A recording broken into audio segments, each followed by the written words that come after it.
present you with this new Seamaster.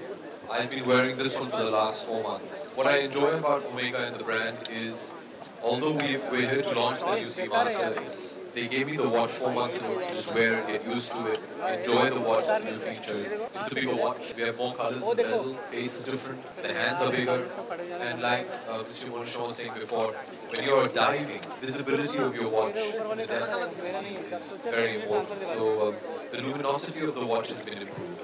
The movement, the very mechanics within the watch, which is something you won't get to see superficially, has been improved. We've taken this movement to a new step in the Seamaster, and having been an avid lover of the Seamaster series personally, I definitely feel the new Seamaster series is far superior to the previous one, and very happy with it. I think it's a beautiful one.